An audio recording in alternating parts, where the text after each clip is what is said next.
Olá, meus amigos, tudo bem? Eu sou Paulo Portinho e hoje a gente está no nosso segundo vídeo da série dos vídeos sobre os 5 princípios do investidor consciente. Hoje a gente vai falar sobre reinvestimento de ganhos, reinvestimento de dividendos e ver qual é o efeito disso no longo prazo. Mas antes, dá uma olhadinha no nosso disclaimer, estamos falando de bolsa, é sempre importante ter.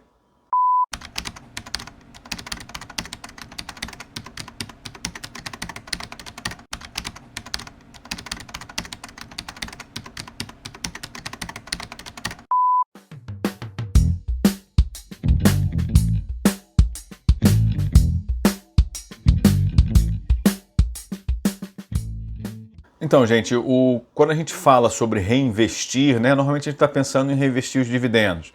Mas acontecem outras coisas na Bolsa que não são só dividendos. Se você passa 10 anos, 15 anos, 20 anos investido em Bolsa, vai acontecer algumas vezes de você acertar muito mais do que imaginava, assim como outras você vai também errar. Então, para quem estava no mercado na época dos IPOs de 2007 e 2010, deve lembrar do IPO da Bovespa, não é? Eu lembro que eu entrei como pessoa física, como clube de investimento na época, e você foi limitado a 13 mil, quase 14 mil reais, você não podia comprar mais do que isso, tanta gente que queria. No primeiro dia subiu 50% ou 52%, quer dizer, era um ganho de quase 7 mil reais para quem investiu. Se você, por exemplo, achava que não valia a pena manter a ação a partir daquilo, esse ganho poderia ser utilizado para você fazer um outro investimento numa ação que você considera mais barata. Vai acontecer de você sem querer fazer uma aposta especulativa, eventualmente, e ganhar um dinheiro. E isso aí não deve, no período de semeadura, no período de acumulação de patrimônio, isso aí não deve se tornar um consumo, entendeu? Um consumo de passivo, por exemplo. Eu tenho uma história muito interessante com um agente autônomo em Salvador, né, porque eu trabalhava no Instituto Nacional de Investidores. Ele fez uma operação. Ele era realmente um trader, ele não era investidor. A carteira, para você ter uma ideia, a carteira de longo prazo dele tinha uns 100 mil reais e era tudo em wall, quer dizer, ele não diversificava, era aposta. Ele era um apostador, bem sucedido, inclusive. Ele fez uma operação em opções e ganhou 70 mil reais. Naquela época eu lembro que eu fiz a conta com ele, a gente estava fazendo uns cursos em Salvador, eu fiz a conta com ele e falei, ele poderia ter comprado ações da Marco Polo suficientes para dar para ele entre 4 e 5 mil reais por ano de dividendos. Naquela época era talvez mais do que um salário mínimo por mês, numa operação que ele fez. Quer dizer, as pessoas levam 30 anos para se aposentar com salário mínimo no INSS, e o cara, numa operação de opções, já poderia ter feito isso com ações de uma determinada empresa, muitos anos atrás. Ele pegou esses 70 mil reais e comprou um Citroën C4 Palas, que na época era o carro mais lindo e tal. Não sei se era mais lindo, mas era um carro bastante visado, novo, tal, esse lançamento, para pegar as meninas e tal. Ele era garoto novo, boa pinta, e curtia fazer essas coisas. Mas ele comprou um passivo, ele pegou esses 70 mil reais, ele destruiu esses 70 mil reais em 3 anos, enquanto que se ele tivesse feito um investimento em algumas ações que pagassem bons dividendos, teria uma riqueza que liberta, né?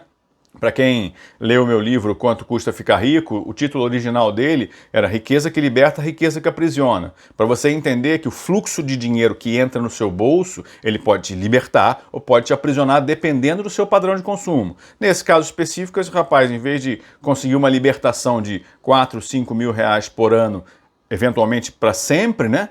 Ou até crescente, porque se a ação crescer e se pagar mais dividendos é mais, ele optou por uma perda de 70 mil reais em 3, 4 anos, que é o que o carro vai te tomar nesse período, ainda mais um carro que perde tanto valor como era o caso específico do Citroën C4 Palas. Tá? Então, o que a gente vai ver nesse vídeo agora, se você não viu ainda o primeiro vídeo, tem que ver, porque você vai ver exatamente o que nós fizemos. Nós fizemos investimentos em 4 ações ao longo de 22 anos. As ações são Gerdau, Marco Polo, Vale, Petrobras, foram escolhidas em 2009 no meu livro Mercado de Ações em 25 episódios. Isso que a gente está falando aqui é do segundo capítulo, se não me engano, segundo capítulo do meu livro Mercado de Ações em 25 episódios, onde eu mostro o que aconteceu se você seguir o segundo princípio do INE, o Instituto Nacional de Investidores, onde eu trabalhei, que trouxe esses princípios para o Brasil. Então, só para você relembrar, se você não quiser ver o vídeo de novo, se já tiver visto, não precisa, você pode ir direto para os resultados, mas a gente investiu R$1.000 por ano em 4 ações, né? GGBR 4, começamos com Vale 5, terminamos com Vale 3, Marco Polo, Pomo 4 e Petrobras PN, Petri 4. R$ 1.000 por ano em cada uma dessas empresas, desde 1996 até 2017, e pegamos a quantidade de ações que for possível acumular e estamos utilizando aqui o valor das ações de, se não me engano, 18 de agosto de 2020, para a gente fazer uma comparação do que aconteceu em quase 25 anos de investimento. Tá, então me acompanha aqui nos resultados. Olha ali, pessoal, relembrando o nosso vídeo antigo, o patrimônio que a gente conseguiria sem reinvestimento de dividendos em Petrobras, Vale, Marco Polo e Gerdau seria de 124 mil, 293 mil, 194 mil, 351 mil, totalizando 964. Isso aí já é você pegando o dividendo e colocando no bolso, eventualmente gastando.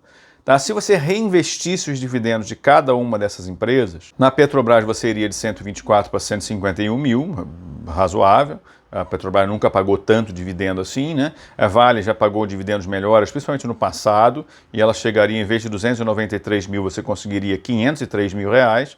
A Marco Polo, em vez de 194 mil reais. Esses resultados são com valores já das cotações de agosto de 2020, tá ok? E o patrimônio com reinvestimento seria em torno de 318 mil reais, e a Gerdau de 351 mil reais, né? Iria para 558 mil reais. Um total, se você olhar ali os totais, se a gente não reinvestisse, nós teríamos um ganho total, incluindo dividendos não reinvestidos e crescimento patrimonial, de 964 mil reais. Mas se eu, em vez de gastar os meus dividendos, eu pegar esses dividendos e comprar mais ações, eu vou conseguir R$ 1.531.000 reais, quer dizer, teria conseguido, né? Estamos falando aqui do passado, é importante colocar isso, se você investisse nessas 4 ações. A rentabilidade, você vê que a rentabilidade do portfólio está ali em 15,71%, e a rentabilidade do portfólio com reinvestimento seria de 18,67%. Tá? Eu vou colocar para vocês aí agora, rapidamente. As pessoas costumam falar o seguinte, porque eu sei que tem gente que sempre fala, meu Deus, mas se eu tivesse investido esse tempo todo em renda fixa, teria sido muito melhor, etc. Bom, eu fiz essa conta também no livro e refiz agora para um prazo mais recente, né, o livro Mercado de Ações em 25 episódios.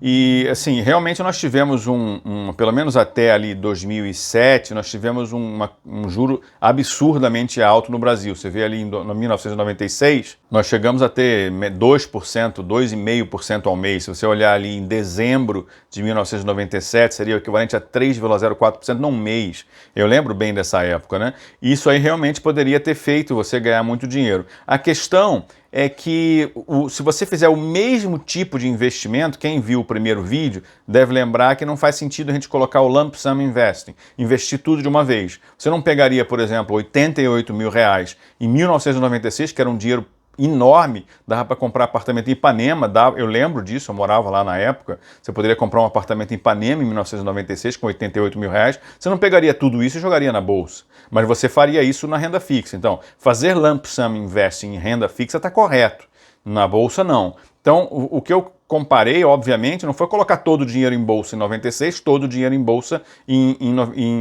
todo o dinheiro em renda fixa em 96, porque não são procedimentos compatíveis. Colocar todo o dinheiro em poupança não tem risco. Colocar todo o dinheiro em bolsa tem um risco monumental. Você pode entrar no momento errado e passar 3, 4, 5 anos para se recuperar. Então, não há dúvida nenhuma de que você não pode comparar um investimento de uma tacada só em bolsa com um investimento de uma tacada só em poupança. Tá? Então, o que você vai perceber é que se a gente colocar os mesmos R$ 1.000 por ano de 96 até 2007, você vê que está aí cortando em 2007, depois foi só acumulação, eu não capitalizei mais nada. Se você colocar R$ 1.000 por ano em renda fixa, a rentabilidade vai ser de 10,6%. Ok? A rentabilidade não vai ser de 18, como nós vimos, ou de 15, de 12 na Petrobras, de 15 na Vale ou na Marco Polo, não importa. Tá? Então, assim, a rentabilidade do investimento de longo prazo, devagarzinho, colocando dinheiro todo ano, não é tão grande em renda fixa como a gente imagina. Mas o mais importante é você entender que o futuro é que conta, não é? Principalmente porque a gente tem 900 mil pessoas entrando hoje, depois da pandemia, em bolsa. Então, se você olhar o histórico recente de taxas de juros, você vê que a coisa, pelo menos de 2018 em diante, você vê que a coisa não é mais tão agradável. Nós estamos falando aí de menos de 0,2% ao mês. Então, em resumo, isso aí funciona bem, pessoal. O difícil, assim, quando você entra na bolsa, os dividendos são tão pouco significantes que você acha que isso não vai ter um efeito enorme. Não é? Mas, assim, se você conseguir um dividend yield, é importante diferenciar dividend yield de payout, né? Payout é quando a empresa tem um lucro e distribui uma parte desse lucro. O percentual dessa distribuição é chamado de payout. Então, se ela tiver um lucro de 10 e distribuir 9, ela distribuiu 90%. O payout é 90%. O dividend yield é outra coisa. O dividend yield depende do preço que você pagou pela ação. Então, se você pagou R$100 por uma ação que pagou um dividendo de R$3, você teve um dividend yield, um retorno com dividendos de 3%. Esse retorno, que não é impossível no Brasil, longe disso, esse retorno de 3% ao ano, em 30 anos, aumenta o seu patrimônio em 30%. Não é? Foi mais ou menos o que a gente viu com a Petrobras em 22 anos, que paga um pouco menos de dividendo e passou um tempão sem pagar dividendo por conta dos problemas lá de 2014 que a gente lembra até hoje. Não é? A própria Vale, por essas questões de Brumadinho, de Mariana, etc., passou um tempo sem pagar dividendos. Então essas coisas acontecem, mas 3% ao ano, em 10 anos, tem um efeito espetacular. Aumentar o seu patrimônio em 30%. Tá? O problema é quando você está entrando na bolsa, os dividendos são muito pequenos, você acha que eles são irrelevantes, mas não são.